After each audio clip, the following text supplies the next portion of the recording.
मेरे प्रिय बच्चों, आप सभी लोगों का हमारे इस प्यारा सा चैनल मनोज केमिस्ट्री वाला में बहुत बहुत स्वागत है। आज हम लोग कक्षा 9 के गणित का जो पहला चैप्टर है जिसका नाम है संख्या पद्धति, तो संख्या पद्धति के प्रश्नावली 1.4 का आज हम लोग इस वीडियो में पहले सवाल को बहुत ही अच्छे ढंग से, बहुत ही सुंदर तरीके से हल करेंगे, सॉल्व करेंगे। तो आइए देखा जाए कि पहला सवाल क्या कह रहा है। पढ़ा जाए। कह रहा है कि उत्तरोत्तर आवर्धन करके संख्या रेखा पर 3.765 को देखिए।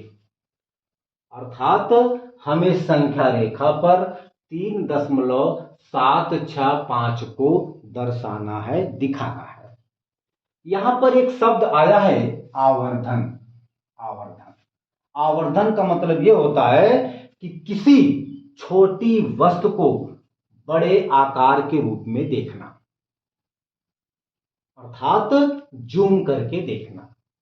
किसी छोटे वस्तु को उसे बड़े आकार के रूप में देखना ही आवर्धन कहलाता है।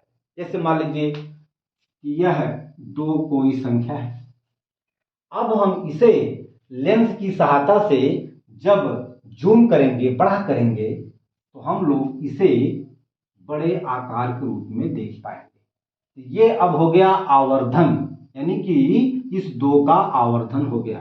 देखिए 2 छोटा है, यहां पर 2 बड़ा है। अर्थात जब हमने इस 2 को आवर्धन किया, अर्थात जब हमने इसको जूम किया, तो यह इस रूप में दिखाई दे रहा है, अर्थात बड़े के आकार के रूप में दिखाई दे रहा है। इसी को हम लोग कहते हैं आवर्धन। तो आइए देखा जाए। चलिए हम लोग सबसे पहले संख्या रेखा खींचेंगे। ये आपका कोई रेखा है, ठीक है। चलिए, कोई दिक्कत? अच्छा, अब देखिए इतनी बड़ी संख्या को संख्या रेखा पर दर्शाने के लिए हम लोग सबसे पहले शुरुआत के 2 अंकों वाली संख्या को देखेंगे, अर्थात 3.7 को देखेंगे। सबसे पहले सर्वप्रथम हम लोग केवल और केवल दशमलव के तुरंत बाद वाली अंक को लेकर के उस संख्या को दर्शाएंगे, देखेंगे। अर्थात 3.7 को ही हम लोग सबसे पहले इस संख्या रेखा पर दर्शाएंगे। अच्छा, आप यहां पे देख सकते हैं कि जो ये 3.7 है, यह 3 से बड़ा है और 4 से छोटा है। क्यों?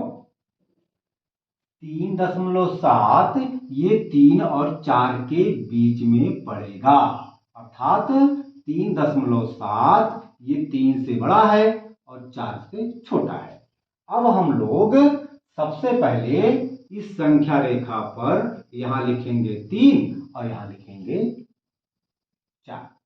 क्या मेरी बात आई समझ में? क्या मेरी बात आप लोगों को समझ में आ रही है? ठीक है, चलिए अब देखा जाए। अब हम लोग जो है यहां पर इसे बराबर खानों में बांटेंगे। बांट दीजिए, 1 2 3 4 5 6 7 8 9 10। अब हम लोग जो है, अच्छा हम मान लेते हैं कि यहां से लेकर के यहां तक ये दूरी या इसकी लंबाई 1 सेंटीमीटर है, और हम लोग जानते हैं कि 1 सेंटीमीटर में 10 खाने होते हैं। तो अब हम लोग मान लेते हैं कि यह 1 खाना, 2 3 4 5 6 7 8 9 10। अब देखिए इसको हम लोग लिखेंगे 3.1, इसको लिखेंगे 3.2, इसको लिखेंगे 3.3, ठीक। इसको लिखेंगे 3.4, इसको लिखेंगे 3.5, इसको लिखेंगे 3.6, इसको लिखेंगे 3.7, इसको लिखेंगे 3.8, ये आपका 3.9, फिर आपका ये 4 हो जाएगा। अच्छा, अब यहां पर हमको ये बताइए कि 3.7 कहां पे है? ये, ठीक है ना, ये हो गया। अच्छा, अब हम लोग अब इसके ठीक आगे बढ़ेंगे, अर्थात अब बढ़ेंगे 3.76। 3.76 भाई, हमने संख्या रेखा पर सबसे पहले 3.7 को दर्शा लिया है। अब हम लोग आगे बढ़ेंगे, अर्थात अब हम लोग देखिए, हम लोग सबसे पहले 3.7 को दर्शाया, ये हमें मिल गया। अब इसके बाद अब हम इसके आगे बढ़ेंगे, अर्थात अब हम लोग 3.76 को दर्शाएं। अच्छा, अब देखा जाए 3.7 ये तो है। अब उससे देखिए 6 आगे है, जब 6 आगे है तो यह 3.76 ये 3.7 और 3.8 के बीच में पड़ेगा। अरे भाई, यहां तक तो ठीक है, 3.7 यहां पे है, और जब ये आगे 6 है, इसका मतलब यह हुआ कि यह 3.76 ये 3.7 से ज्यादा है, अर्थात यह कौन 3.76 यह 3.7 और 3.8 के बीच में पड़ेगा। ठीक है, तब हम इसे यहां से घेर लेंगे, और घेरने के बाद भाई ये कंफर्म हो गया कि 3.76 ये 3.7 से ज्यादा है और 3.8 से कम है, अर्थात यह 3.7 और 3.8 के बीच में पड़ेगा। अब हमें इसको जूम करना है, जूम करके देखना है कि 3.76 इसके इसके बीच में कहां पर पड़ेगा। तो भैया रे, अब इसे हम जूम करेंगे, तो आइए जूम किया जाए।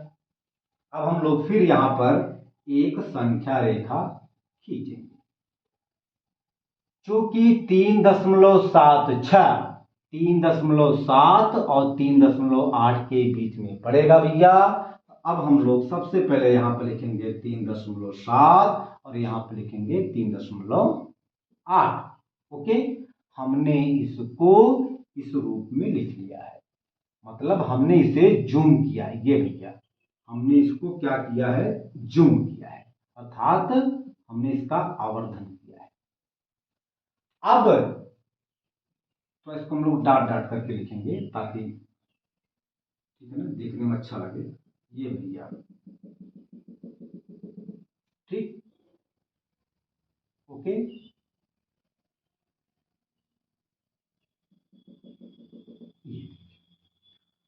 अब हम लोग जो है फिर इसको 10 खाने के, मतलब 10 खानों में बांटेंगे। इस रेखा को 10 खानों में बांटेंगे, बराबर बराबर खानों में बांटेंगे। चलिए, मान लीजिए आप कहोगे 1 2 3 4 5 6 7 8 9 10। अब देखिए, अब हम लोग जो है इसके आगे बढ़ेंगे, तो यहां पर हम लोग लिखेंगे 3.71 3.72 3.73, इसको लिखेंगे 3.74 3.75 3.76, ओके, 3.77 3.78 3.79, फिर आपका आ जाएगा 3.8। ओके, चल, कोई दिक्कत? अब देखिए, अब यहां पर 3.76 कहां पे है भैया? ये है, ये है ना। ये जब हमने इसको जूम किया तो हमने पाया कि इसके बीच में 3.76 ये पॉइंट है। अब हम फिर इसके आगे बढ़ेंगे, अब हम जो है देखेंगे कि 3.765 ये कहां पे पड़ेगा। आप देख सकते हैं कि 3.76 तो ये है। तो जब हमने आगे बढ़ा, अर्थात 3.765 जब ये 5 आगे बढ़ गया, इसका मतलब यह हुआ कि यह जो है 3.765 ये 3.76 से ज्यादा है और 3.77 से कम है, अर्थात यह इसी के बीच में पड़ेगा। किसके किसके बीच में? 3.76 और 3.77 के बीच में पड़ेगा। ठीक है ना। अब हम इसको किसको 3.765 को देखने के लिए, दर्शाने के लिए अब हम इसको जूम करेंगे। इसको ये खाना किसको 3.76 और 3.77 के बीच का जो खाना है इसे हम जूम करेंगे। ओके, चलिए जूम किया जाए। तो भैया इसके लिए हम लोग फिर जो है एक संख्या रेखा यहां पर खींचे। हमने खींच दिया। चलिए, अच्छा, अब हम इसको 3.76 को यहां पे लिखेंगे और 3.77 को यहां पे लिखेंगे। अब हम इसको, ठीक है, लेंस के माध्यम से या लेंस से जूम कर रहे हैं, मतलब आवर्धन कर रहे हैं। तो जब हमने इसका आवर्धन किया, जूम किया, ये खाना इतने बड़े आकार में आ गया या दिखाई दे रहा है। अब देखिए, अब हम लोग इसके आगे बढ़ेंगे। अच्छा, अब इस खाने को फिर हम लोग 10 खानों में बांटेंगे, बराबर बराबर 10 खानों में बांटेंगे। एक खाना, 2 खाना, 3 खाना, 4 खाना, 5 खाना, 6 खाना, 7 खाना, 8 खाना, ठीक है, 9 खाना, 10 खाना। 1 2 3 4 5 6 7 8 9 10। अब देखिए 3.76 के आगे हो जाएगा जो है 3.761, ये आपका हो जाएगा 3.762, ये आपका हो जाएगा 3.763, ये आपका हो जाएगा 3.764, ये आपका हो जाएगा 3.765, ये आपका हो जाएगा 3.766, ये आपका हो जाएगा 3.76 और 7 हो जाएगा। क्यों?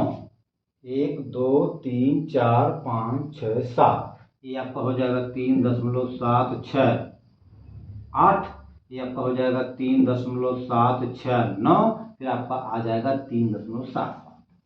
ठीक, जब हमने इसको जूम किया तो हमने पाया कि 3.765 ये भैया कहाँ पे है? ये आ गया यहाँ, यही आपका आ गया भैया 3.765।